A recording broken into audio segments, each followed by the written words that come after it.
Witajcie kochani, witam was pięknie.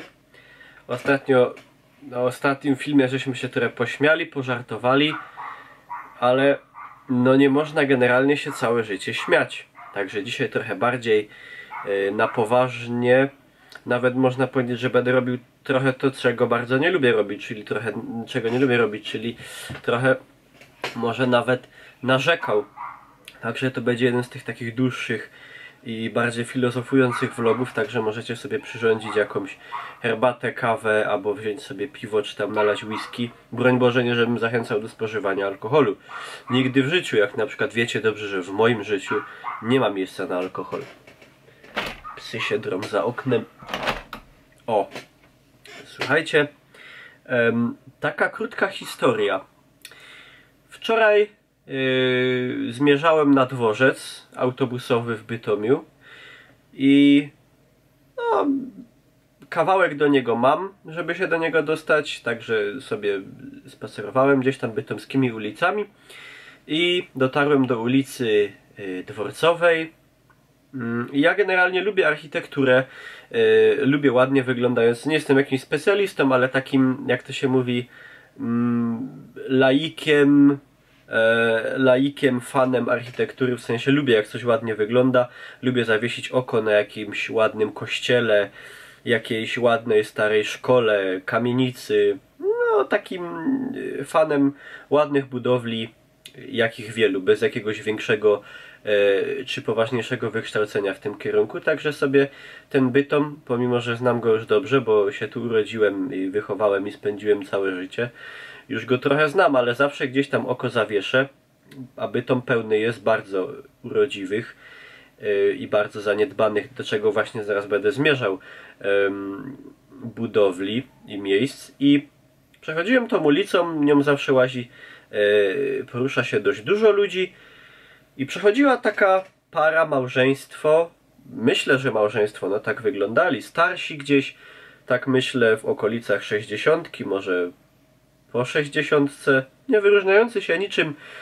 za bardzo z innych, oprócz tego, że rozmawiali między sobą po niemiecku, co no w Bytomiu już nie jest tak popularne na pewno, jak przed wojną na przykład. I gdzieś tam zatrzymywali się co chwilę, patrzyli też na te kamienice, rozmawiali coś między sobą, pokazywali sobie i tak wywnioskowałem gdzieś prawdopodobnie, że sądząc po wieku i jak wyglądali i co tu robili, to stwierdziłem, że prawdopodobnie gdzieś pewnie w wieku dziecięcym Bytom opuścili i gdzieś tutaj przyjechali w swoje rodzinne strony zobaczyć, jak to wygląda. I wiecie co, i tak na nich patrzyłem i biorąc pod uwagę też to, co widziałem wcześniej i co często oglądam, jak idę po Bytomiu, a poruszam się dość dużo, bo nie mam prawa jazdy, całe szczęście, także większość tutaj wszystkich spraw załatwiam poruszając się piechtobusem, ale też staram się w ogóle chodzić czy jeździć, bo wiadomo, kałdun rośnie, a jak się chce pić piwka i jeść hamburgery, to no trzeba te przynajmniej 6000 kroków dziennie zrobić, żeby nie wyglądać jak ulana świnia. I już od dłuższego czasu mam takie przemyślenia, którym się też dzielę z moimi znajomymi i z moją rodziną i tak dalej, że po prostu te widoki, które tutaj oglądam, są często bardzo przygnębiające. Jeżeli chodzi o stan tego miasta i ludność go zamieszkującą, niestety też, bo miasto to też, a może właśnie przede wszystkim są jego mieszkańcy. I wiecie co, i tak popatrzyłem wtedy na tych ludzi i tak na stan tej ulicy Dworcowej, jak ona wygląda, chociaż to jeszcze nie jest najgorzej wyglądająca ulica w Bytomiu, i na to społeczeństwo bytomskie, i wiecie co, tak sobie pomyślałem, że mi jest wstyd. To takie dziwne uczucie, ale po prostu pomyślałem mi, że mi jest wstyd za to, jak to wszystko wygląda. Nie może taki wstyd bezpośredni, no bo ja tak jakby no nie mam za bardzo wpływu na to, jak w całokształcie wygląda to miasto i jak en masse wygląda ludność je zamieszkująca. Ja mogę dbać, wiadomo, o gdzieś tu swoje najbliższe otoczenie, nie śmiecić, dbać, sprzątać, wpływać też jakoś na moich znajomych, ale na szerszą skalę ciężko, żebym ja jako jedna osoba miał na to wpływ. I powiem wam, że mi po prostu zrobiło się wstyd, w sensie nie stricte przed tamtymi ludźmi, tylko wstyd a propos tego, w jakich warunkach my tu żyjemy i jak to wszystko wygląda. I powiem wam, że po prostu kiedy ogląda się te 100, czasem 110, 120-letnie kamienice secesyjne, czy z nurtu modernizmu niemieckiego stawiane w międzywojniu, po prostu z jakim kunsztem to wszystko było projektowane, budowane, jakieś detale, tutaj jakaś cegła klinkierowa, kolorowa, tutaj jakaś twarz, jakieś zwierzę, jakaś rzeźba, po prostu w jakim to jest stanie w naszym mieście i w ogóle jak nasze miasto wygląda na dzień dzisiejszy, a jak wyglądało to miasto za czasów jeszcze na przykład młodości mojego dziadka, czy z opowieści ludzi, którzy tutaj też mieszkali przed II wojną światową, za czasów jeszcze niemieckich, a Bytom był, no nieskromnie można powiedzieć, jeżeli nie najlepiej rozwiniętym i najpiękniejszym, to na pewno jednym z najlepszych, najbardziej okazałych, najznamienitszych miast Górnego Śląska, zawężając z całego Śląska tylko do Górnego Śląska, starym miastem przecież przede wszystkim w porównaniu do na przykład Katowic, Bytom, prawa miejskie 1254, gdzie tam w ogóle Katowice, które jeszcze były wioską, kiedy Bytom już od dawna był rozwiniętym organizmem miejskim. I po prostu patrzę na to, jak to wszystko niszczeje i jak to ginie, i już nawet nie odnosząc się do gdzieś historii, do wspomnień rodziców czy dziadków, moich znajomych i tak dalej, jak to wyglądało kiedyś, czy jak to wyglądało przed wojną, bo to jest zupełnie inna sprawa. Ale nawet za mojego krótkiego i młodego życia po prostu ten Bytom traci się. Traci się na naszych oczach po prostu to miasto. Naprawdę uwierzcie mi, że nie chcę tutaj, jak to się mówi, srać we własne gniazdo i wiecie, że zawsze i Bytom jako swoje miasto rodzinne, ojczyste i Śląsk zawsze bronię w jakichś dyskusjach, czy też kiedy pojawiają się jakieś memy, czy jakieś treści w internecie jakoś Bytom szkalujące i wyśmiewające go jako miasto słynące jedynie z tego, że jest siedliskiem patologii i wygląda, cytuję, jak Aleppo po bombardowaniu, bo i takie opinie się pojawiały. To po prostu powiem wam, że jak tak chodzę, oglądam, jak to wszystko wygląda, jak to popada w ruinę. Ostatnio znowu zawalił się komin na kopalni Rozbark, na marginesie kopalni, która już nie pracuje od 2004 roku, ale na tej kopalni mój wujek był sztygarem. Tam też pracowało dużo ojców od moich kolegów, także znałem te klimaty. Zawalił się, niestety też tak niefortunnie się przewrócił, że zniszczył dużą część tych zabudowań, jeszcze tych ceglanych budynków, które przy tej kopalni się znajdowały, a to przecież zabytek na marginesie, z którego wcześniej już złomiarze wywieźli wszystko, co się dało, i zostały tylko gołe ściany, które już, jak widać, nie ustały. Nie wiem dokładnie, co było przyczynkiem tego. Tam niby miało być budowane jakieś centrum wspinaczkowe, że rzekomo ktoś się przyczynił też do tego. No już nie chodzi mi o sam ten fakt, ale po prostu Bytom się traci, Bytom się wali. Zabytki, które w innych miejscach otaczane są odpowiednim, jak to się mówi, uwagą, nadzorem, remontowane, rewitalizowane, u nas niszczeją, w końcu przypinana jest im tabliczka uwaga, grozi zawaleniem, i kończą tak, że zostaje po nich pusty plac.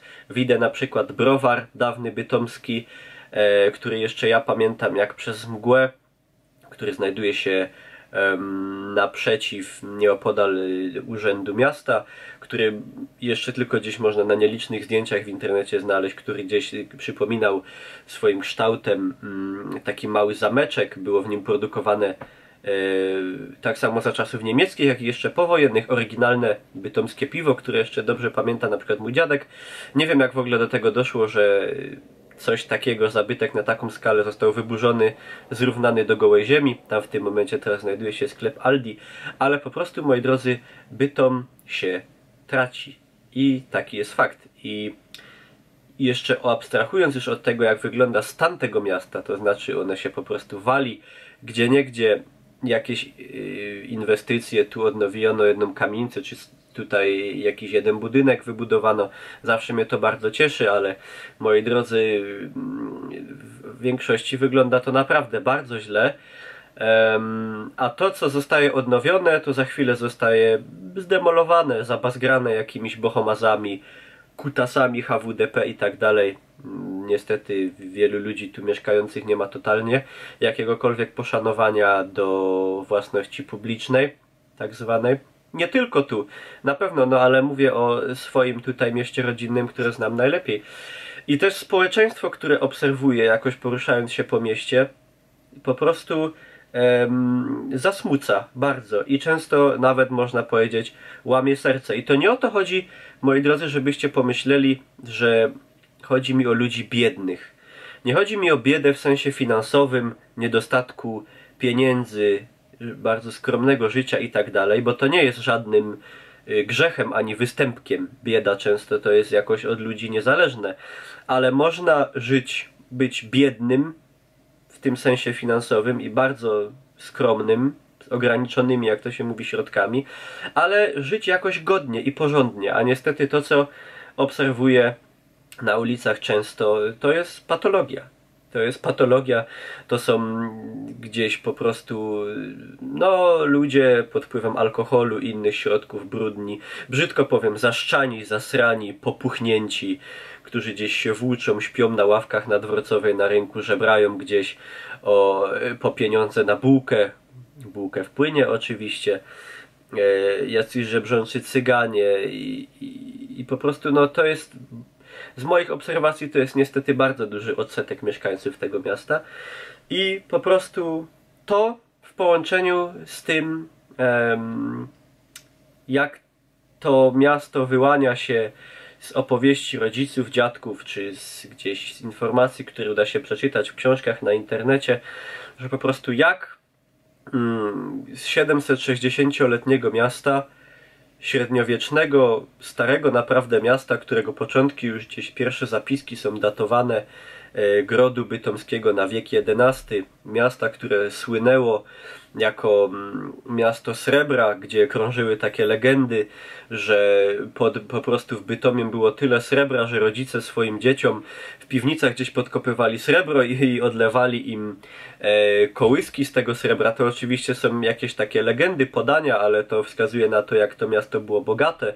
Też jak zyskiwało jako osada handlowa, jako miasto handlowe na szlaku pomiędzy Krakowem na wschodzie, a Wrocławiem na zachodzie, jak i tutaj jeszcze nie tak dawno, po prostu, bo nawet za czasów tej okropnej komuny, jaki tutaj funkcjonował przemysł i tak okrojony, bo wiadomo jak to wyglądało po 1945 roku, Sowieci wywozili na wschód całe zakłady. Huty zdemontowali między innymi dużą część wyposażenia elektrociepłowni Sząbierki, rwali nawet szyny i wywozili je na wschód. Szacuje się chyba, że z terenów Polski, szczególnie właśnie tych ziem zachodnich, które przypadły Polsce po 1945 roku, wywiezione zostało około 1000 różnych zakładów, fabryk, kopalń, hut, po prostu zdemontowanych i wywiezionych na wagonach na wschód. Także można śmiało powiedzieć, że te fabryki wywiezione gdzieś z Bytomia i okolic i kopalnie nadal gdzieś tam na wschodzie w Donbasie pracują. I po prostu obraz tego miasta, które słynęło jako jedno z naprawdę najbardziej uprzemysłowionych i rozwiniętych miast wschodnich Niemiec jeszcze na czasy przedwojenne, po wojnie miasta, do którego ludzie przyjeżdżali z całej Polski do pracy, które jako jedno z tych miast tutaj górnośląskich utrzymywało w dużej części Polskę ludową. No, szczególnie, że warto zauważyć, że Śląsk zawsze, kiedy był w granicach Polski, był, umówmy się, tą krainą najbardziej rozwiniętą, najbardziej europejską, cywilizowaną, światową ze wszystkich krain w Polsce. Ale nie tylko, bo też jako perła w koronie, będąc w granicach Cesarstwa Niemieckiego, przecież jedno z najbardziej rozwiniętych takich zagłębi przemysłowych, obok Zagłębia Rury, Zagłębia Sary. Także po prostu ten obraz, jeszcze porównując do miast sąsiednich, które ja obserwuję, jest coś bardzo przygnębiający i bardzo smutny, jako do człowieka, który no z tym miastem jest związany już jednak na zawsze, bo w tym mieście się urodziłem, w tym mieście się wychowałem, w tym mieście chodzę na groby dziadków, pradziadków, także tego już nic nie zmieni, że ja jestem bytomianinem, Ślązakiem i bardzo jestem z tego miasta dumny, bo to jest miasto o pięknej, długiej historii i bardzo, bardzo zacnej, z wieloma słynnymi postaciami, jak na przykład choćby pan nadburmistrz Georg Brüning, któremu tak naprawdę zawdzięczamy kształt tego Bytomia ostatnich przeszło trochę 100 lat. Pan Georg Schulz-Beuthen, słynny kompozytor, Gerwazy Gorczycki, jeden z najsłynniejszych barokowych polskich kompozytorów, który co prawda pochodził z Rozbarku, który wtedy nie był częścią Bytomia, był wioską graniczącą z Bytomiem, dopiero dużo później został w obszar Bytomia, w obręb Bytomia włączony, i wielu innych. I to po prostu smuci, jak to wygląda. Wiem na pewno, że ten przypadek nie jest odosobniony, że takie coś można zaobserwować w wielu miastach Górnego Śląska, całego Śląska, bo i Dolnego również. Tutaj pod Górny Śląsk też zaliczam oczywiście dzisiejsze województwo opolskie w większości. Na pewno też poza Śląskiem w wielu miastach Polski można coś takiego zaobserwować i pewnie całej Europy. Ale ja tutaj wypowiadam się za moje najbliższe podwórko. No i żeby może zakończyć jakoś troszkę pozytywniej, żeby cały ten film nie był jednym wielkim smęceniem naokoło tego, jak to tutaj jest źle, to co można zrobić w takiej sytuacji? Oczywiście zmieniać świat trzeba zaczynając od siebie. Także po prostu dbać o porządek, czystość w swoim najbliższym otoczeniu, też jakoś zachęcać do tego swoich znajomych i angażować się. Jeszcze a propos tego, to ja ostatnio na przykład polecam wam moje nowe hobby, czyli zbieranie śmieci na chodnikach, czy po prostu gdzie widzę, że coś leży na chodniku, to podnoszę to i odnoszę do pobliskiego śmietnika. Gdzieś taki nawyk dostałem szczególnie po mojej wycieczce na Islandii, która jest krajem czystym po prostu niewiarygodnie i bardzo chętnie bym to zobaczył, żeby u nas to tak wyglądało.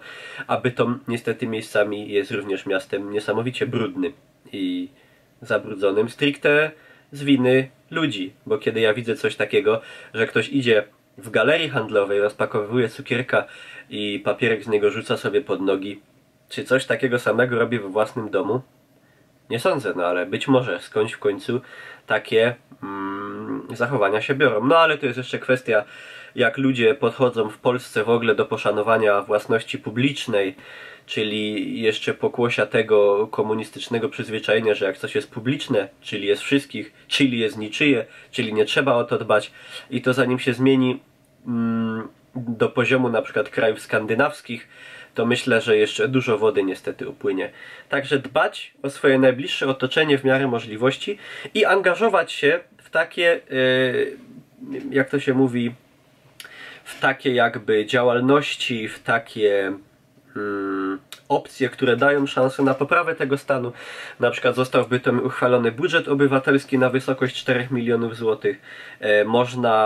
Można po prostu stworzyć jakiś swój własny projekt a propos rewitalizacji jakiegoś miejsca, które jest własnością miasta, czy nie, ale nie tylko, bo w tym przypadku mamy też możliwość na przykład stworzenia projektu a propos zorganizowania jakiegoś wydarzenia kulturalnego, do czego bardzo was zachęcam i sam, czas jest do września, sam też taki projekt planuję stworzyć. To potrzeba 50 oczywiście pod nim potem podpisów, żeby to zostało w ogóle pozytywnie rozpatrzone, ale właśnie w coś takiego, kiedy jest taka szansa, zachęcam się angażować, bo na przykład nawiązując do ostatniego referendum a propos odwołania byłego już prezydenta Bytomia, frekwencja po prostu była tak niska, że nie osiągnęła minimalnego progu, w związku z czym w ogóle całe referendum nie miało sensu. I po prostu to jest też niestety tragicznym probierzem, jak mieszkańców tej ziemi obchodzi jej los. Niestety w większości wychodzi na to, że nie obchodzi. I to widać na co dzień. I z tym was zostawiam, moi drodzy. Nie wiem, co tu jeszcze dodać. Puenta trochę przykra, ale no, nie można codziennie mówić o wyłącznie rzeczach śmiesznych i zabawnych, bo życie, jak wiadomo, nie tylko ze śmiechu i zabawy się składa. Nie, żebym tu was zachęcał do jakiegoś umartwiania się niewiarygodnego, ale takie miałem po prostu przemyślenia, tak mi to leżało na sercu i to w zasadzie tyle. Życzę wam, kochani, miłego dnia i do zobaczenia.